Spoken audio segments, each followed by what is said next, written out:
Hello students, how are you. मेरा नाम है अजय सिंह परिहार और आज हम डिस्कस कर रहे हैं पॉलिटिकल साइंस का चैप्टर नंबर 1, क्लास है 12th और चैप्टर का नाम है द कोल्ड वॉर ईरा। और आज हम जो टॉपिक डिस्कस करने वाले हैं उसका नाम है emergence of two power blocs. ये है पार्ट 4। तो चलिए शुरू करते हैं।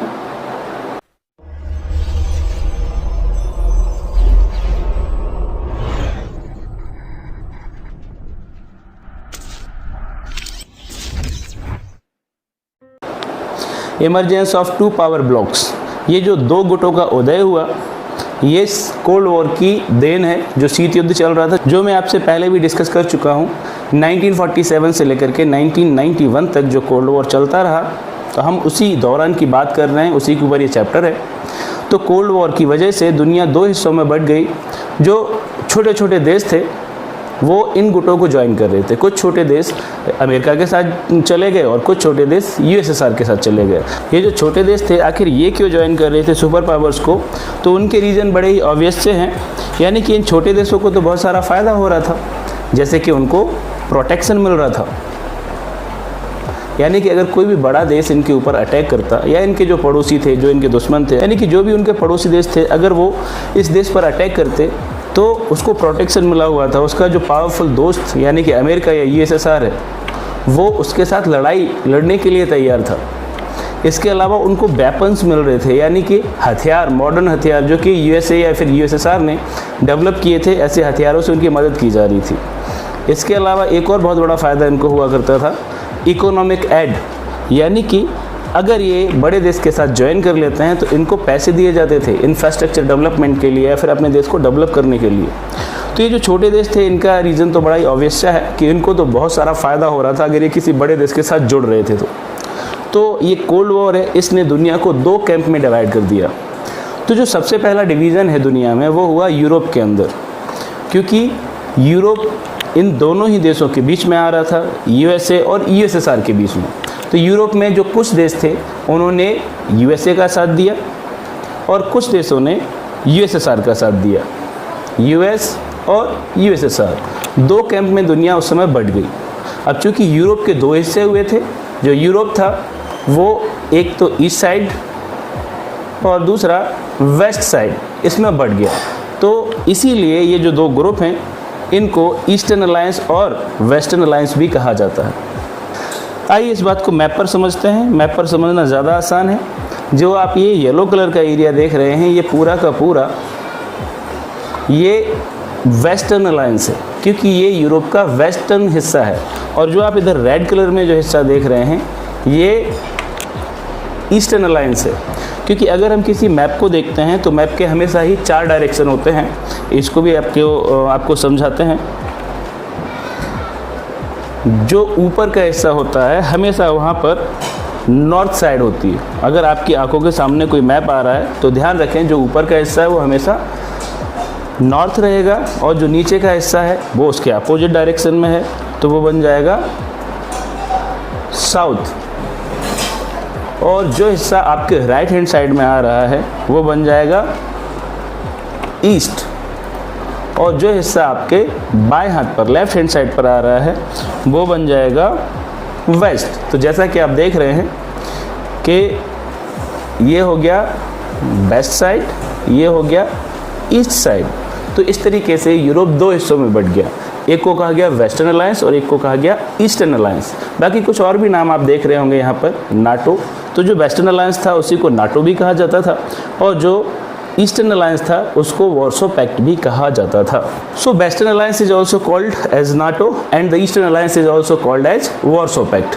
तो चलो इन दोनों के फीचर क्या थे वो भी जानते हैं। नाटो और वॉर्सो पैक्ट में क्या अंतर था ये पता करते हैं। जो वेस्टर्न अलायंस है उसी को नाटो भी कहा जाता था। इसका पूरा नाम था नॉर्थ एटलांटिक ट्रीटी ऑर्गेनाइजेशन।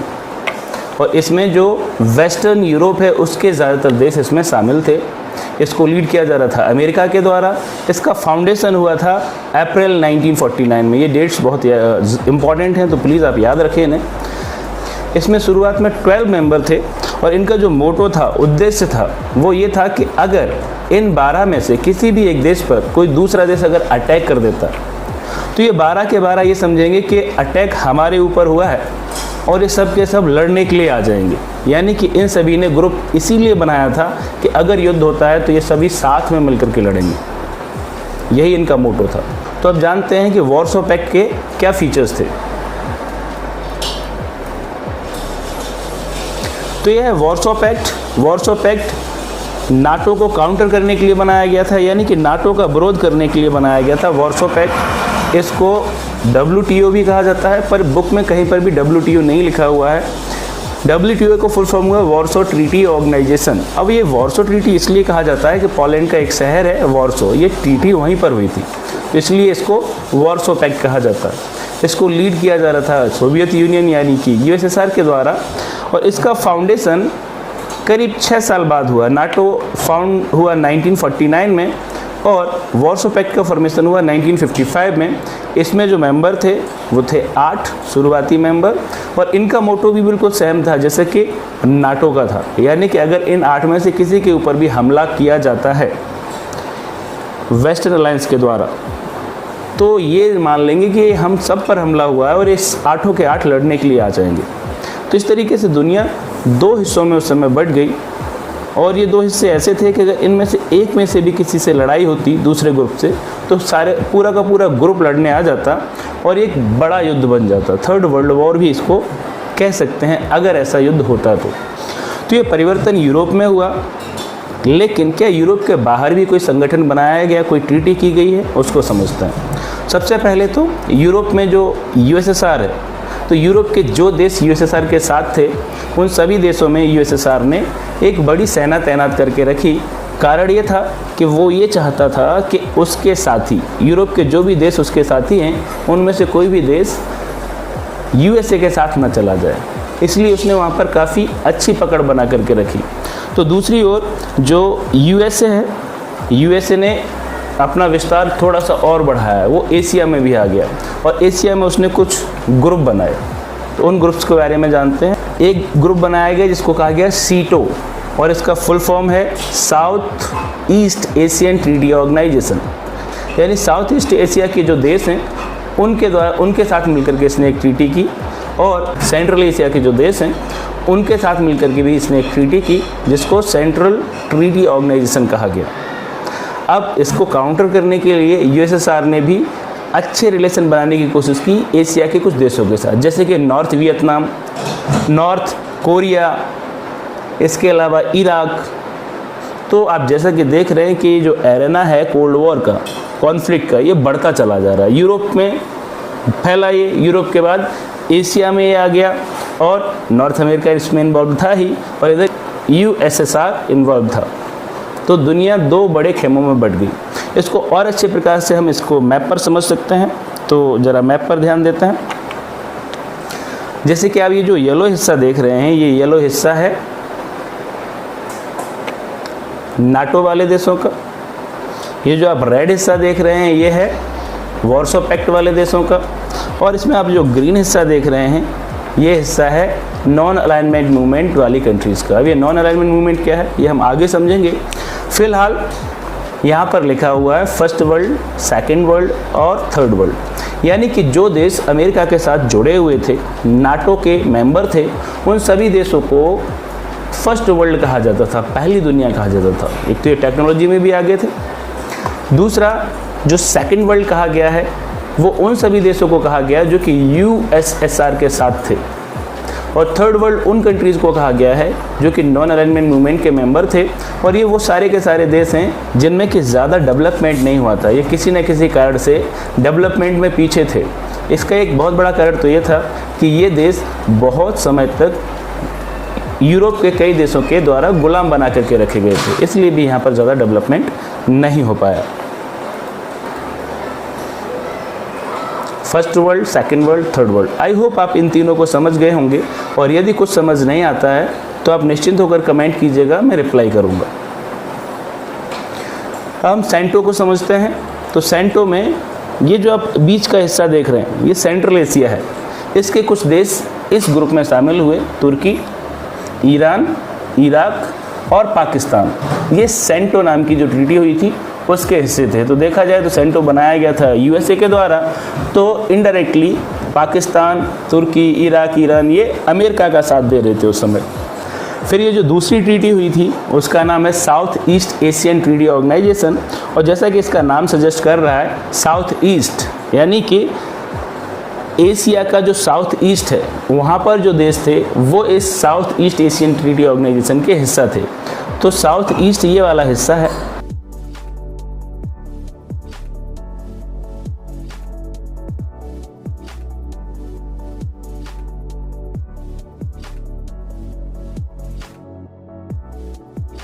जैसे कि मैं आपको मैप पहले भी बता चुका हूँ, फिर से थोड़ा सा ध्यान दीजिए कि मैप में जो ऊपर का हिस्सा है वो है नॉर्थ, और जो नीचे का हिस्सा है वो नॉर्थ के अपोजिट में है, तो क्या होगा साउथ। और जो आपके राइट हैंड साइड में जो हिस्सा है वो कहा जाएगा ईस्ट, इधर से सूरज निकलता है, और यहाँ पर इसको कहा जाएगा वेस्ट।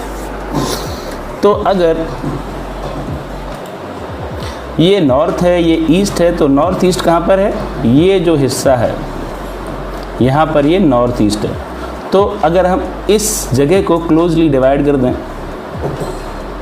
इस जगह को क्लोजली डिवाइड कर दें, तो ये साउथ ईस्ट में आ जाएंगी ये कंट्रीज जिनके बारे में हम अभी बात कर रहे हैं।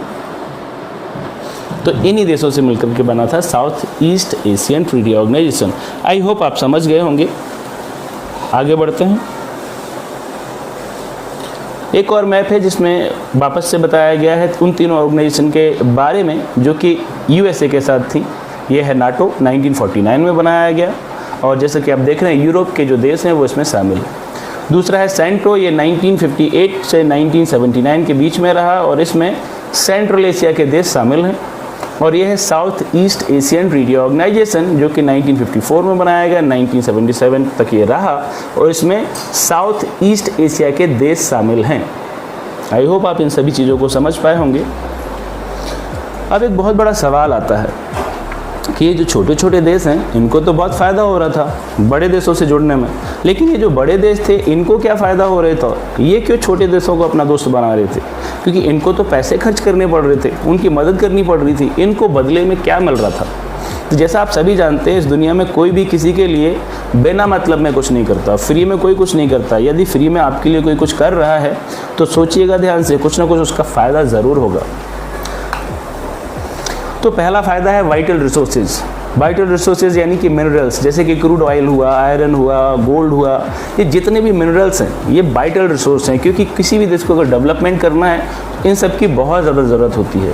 तो ये जो छोटे छोटे देश थे इनके पास ये जो मिनरल्स थे, इन मिनरल्स पर फ़ायदा किसको हो रहा था? इन बड़े देशों को, क्योंकि इन बड़े देशों के पास टेक्नोलॉजी थी उनको ज़मीन से निकालने की, उनको रिफ़ाइन करने की, उनसे प्रोडक्ट बनाने की। अब चूँकि अगर कोई छोटा देश जिसके पास ये वाइटल रिसोर्स हैं वो किसी बड़ा देश का फ्रेंड बन जाता है, तो उस बड़े देश को ही वो अपने यहाँ के जो रिसोर्सेज हैं वो यूज़ करने देगा। तो एक ये बहुत बड़ा फ़ायदा हो गया। दूसरा फ़ायदा था टेरिटरी, यानी कि क्षेत्र, एरिया, प्लेस। तो ये जो बड़े बड़े देश थे इनको एक और जहाँ पर कि अपने वेपन रख सकते थे, अपनी फ़ौज को रख सकते थे। जैसा कि एक केस में हुआ भी है इस चैप्टर में कि जो यूएसएसआर है उसने क्यूबा में अपनी वेपन्स रख दिए थे, यानी न्यूक्लियर मिसाइल इंस्टॉल कर दी थी, और उससे अमेरिका को बहुत ही बड़ा खतरा पैदा हो गया था। तीसरा फ़ायदा है लोकेशंस, यानी कि ये जो छोटे छोटे देश बड़े देशों के साथ मिल गए हैं, इनसे क्या हुआ कि छोटे देशों में बड़े देश अपने किसी स्पाई को भेज सकते हैं, जासूस को भेज सकते हैं, और वो बड़ी आसानी से दूसरे देश पर जासूसी कर सकता है। अब उदाहरण के लिए ऐसे समझ सकते हैं आप कि यूएसएसआर और यूएसए काफ़ी दूर दूर देश थे, लेकिन जो और छोटे छोटे देश जो कि इनके पास थे और जो कि साथ दे रहे थे इन बड़ी शक्तियों का, उदाहरण के लिए यूएसएसआर के साथ क्यूबा, जो कि हमने पहले भी बताया, क्यूबा बहुत ही पास था अमेरिका के, इसलिए वहाँ से जासूसी की जा सकती थी। तो वहीं अमेरिका के लिए जापान हो सकता था जो कि यूएसएसआर के पास है, वहाँ से जासूसी कर सकता था अमेरिका, तो जासूसी करने का मौका मिल गया। चौथा, इकोनॉमिक सपोर्ट। अब आप सोच रहे होंगे छोटे छोटे देश बड़े देश को क्या दे सकते हैं, तो ऐसे समझ लीजिए कि अगर कोई बड़ा देश है और उसने 10 छोटे छोटे अपने दोस्त बना लिए, 10, मैं यहाँ पर आपको ऐसे ही कुछ सर्कल बना के बता रहा हूँ। अब ये 10 मेंबर बना लिए और इन 10 मेंबर्स के पास 2 और बना देता हूँ, 10 हो जाएं, वरना कुछ बच्चे कहेंगे सर आपने तो 8 बनाए हैं और 10 की बात कर रहे हैं। तो ये जो 10 मेंबर हैं, अगर हर एक मेंबर के पास वो सिर्फ और सिर्फ 10,000 सैनिक छोड़ देता है अपने, और ये कहता है कि इन 10,000 सैनिकों का जो खर्चा चलाना है वो आपको ही चलाना है, आपको खर्च उठाना है, क्योंकि ये आपके यहाँ पर रुके हुए हैं और आपका प्रोटेक्शन कर रहे हैं। तो आप देखिए 10,000, 10,000, 10,000 अगर 10 टाइम मल्टीप्लाई करेंगे तो 1 लाख सैनिक तो इन लोगों के यहाँ पर रहेंगे और उनका खर्चा वही छोटे छोटे देश उठाएंगे, बड़े देश को नहीं उठाना। इस तरीके से 1 लाख सैनिकों का उसको खर्चा नहीं उठाना पड़ा और वो मदद हो गई उसके लिए, यानी कि छोटा छोटा जो कंट्रीब्यूशन मिला इससे उनको एक हेल्प भी मिल गई। तो इस प्रकार से बड़े देशों को ये मुख्य 4 फायदे थे, इनको याद रखना है, ये एग्जाम में पूछे जा सकते हैं और बहुत इंपॉर्टेंट है। So small countries important for ideological reasons also. अब एक और अगर 5वां पॉइंट आपको जोड़ना हो तो वो है कि आइडियोलॉजिकल पॉइंट से भी ये छोटे छोटे देश उनके लिए बहुत महत्वपूर्ण थे। जैसे कि पिछले टॉपिक में हम बात कर चुके हैं कि यूएसएसआर और यूएसए दोनों की आइडियोलॉजी अलग थी, पॉलिटिकल आइडियोलॉजी भी अलग थी और इकोनॉमिक आइडियोलॉजी भी अलग थी। अगर आपने वो वीडियो नहीं देखा है तो लिंक डिस्क्रिप्शन में है, आप देख लीजिए। यानी कि अगर ज़्यादा देश अमेरिका को फॉलो करते, भले ही वो छोटे छोटे होते, तो ये साबित होता है कि अमेरिका की जो आइडियोलॉजी है वो ज़्यादा अच्छी है, और अगर वो यूएसएसआर को फॉलो करते तो ये साबित हो जाता है कि ये यूएसएसआर की आइडियोलॉजी ज़्यादा अच्छी है। तो बच्चों आज के लिए ये टॉपिक यहीं तक था। अब आपके लिए एक बोनस पॉइंट जो कि मैं कोशिश करता हूँ हर एक वीडियो में लाता रहूँ, यानी मैप रीडिंग कैसे करनी है उसके बारे में बात करते हैं। ये मैं पहले भी थोड़ा सा आपको वीडियो में बता चुका हूँ, चलिए थोड़ा सा और जान लेते हैं। जैसे कि आप देख रहे हैं ये है वर्ल्ड मैप, और इस वर्ल्ड मैप को जब भी आप अपने सामने इसी तरीके से रखेंगे जबकि आपका चेहरा मैप की ओर होगा, तो इसको पढ़ना कैसे। यहाँ पर एक प्राइम मेरिडियन देख रहे हैं, ये लाइन बिल्कुल, ये लाइन जो है ये वर्ल्ड मैप के बीच से गई है वर्टिकली, ऊपर से नीचे। तो यहाँ पर ऊपर की साइड है नॉर्थ, जो कि मैं आपको पहले भी बता चुका हूँ, याद भी रखना है आपको। नॉर्थ हो गया ऊपर, नॉर्थ के अपोजिट में क्या होगा, साउथ। और जो आपका राइट हैंड साइड है उधर मैंने बताया था क्या मिलना चाहिए हमें, ईस्ट। सूरज इधर से ही निकलता है, और ईस्ट के अपोजिट में यानी आपका जो लेफ्ट हैंड है उधर क्या होगा, सीधी सी बात है, उधर ईस्ट था तो इधर वेस्ट होगा। इस तरीके से जो दुनिया है वो 4 डायरेक्शन में बांट दी गई।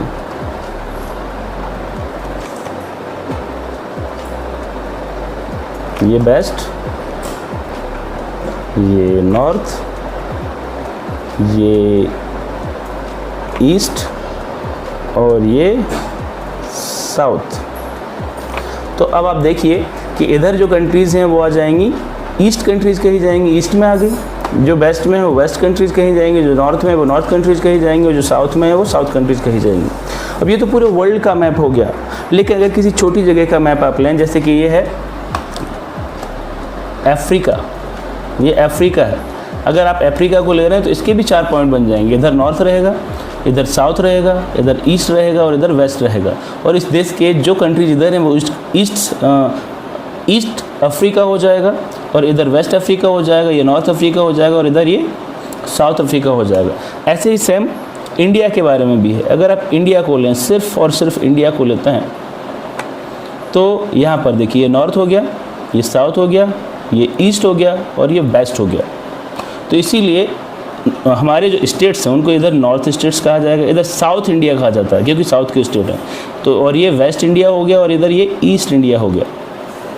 कुछ और डायरेक्शन भी होते हैं, उनको भी बहुत ज़्यादा ध्यान रखना है आपको। जैसे कि आप देख रहे हैं कि यहाँ से लेकर के यहाँ तक ये जगह खाली है, तो क्या इधर कोई डायरेक्शन ही नहीं रहेगा क्या? अब ये नॉर्थ और ईस्ट के बीच की जगह है, तो हमेशा जो यहाँ पर लिखा है, जैसे नॉर्थ लिखा है तो नॉर्थ को पहले बोला जाएगा, ईस्ट को बाद में। तो ये जो जगह है ये बन जाएगी नॉर्थ ईस्ट कहा जाएगा इसको, क्योंकि ये नॉर्थ में भी है और ईस्ट में भी है। तो यहाँ जो भी देश हैं वो नॉर्थ ईस्ट की कंट्रीज़ हो जाएंगे। और अगर आप यहाँ से लेकर के यहाँ तक देखें तो अब यहाँ ध्यान रखना है आपको, यहाँ जो नीचे जो शब्द लिखा है वो पहले आएगा, यानी साउथ ईस्ट, ये साउथ ईस्ट है। और इधर फिर नॉर्थ से लेकर के इधर तक की जो जगह है ये कहा जाएगा नॉर्थ वेस्ट, और यहाँ से लेकर के यहाँ तक की जो जगह है वो कही जाएगी साउथ वेस्ट। तो ये चीज़ें आप ध्यान रखें। तो 8 डायरेक्शन हो गए, और ये 8 डायरेक्शन सिर्फ वर्ल्ड मैप के नहीं हैं, ये हर एक मैप के होते हैं। किसी भी छोटी से छोटी जगह का अगर आप मैप निकालेंगे, आप जिस शहर में रहते हैं उसका मैप निकालेंगे, उसमें भी ये 8 डायरेक्शन होते हैं, और इनसे आप आसानी से चीज़ों को समझ पाएंगे। तो मुझे लगता है आज के लिए इतना काफ़ी है। हम कुछ और डिस्कस करेंगे नेक्स्ट टॉपिक में। तो आपसे निवेदन है आप हमारे साथ बने रहिए। सभी वीडियोस देखने के लिए चैनल को सब्सक्राइब ज़रूर करें। फिर मिलते हैं, बेस्ट ऑफ लक। अब और क्या कहूँ, मैं तो बेस्ट हूँ ही। अरे देख क्या रहे हो, लाइक करो, कमेंट करो, शेयर करो, सब्सक्राइब करो। ये वीडियो देखने के बाद 15 मिनट में 15 लोगों को फॉरवर्ड नहीं किया तो 15 दिन में 15 रुपए का नुकसान हो जाएगा। क्यों, समझे ना बांगड़ू।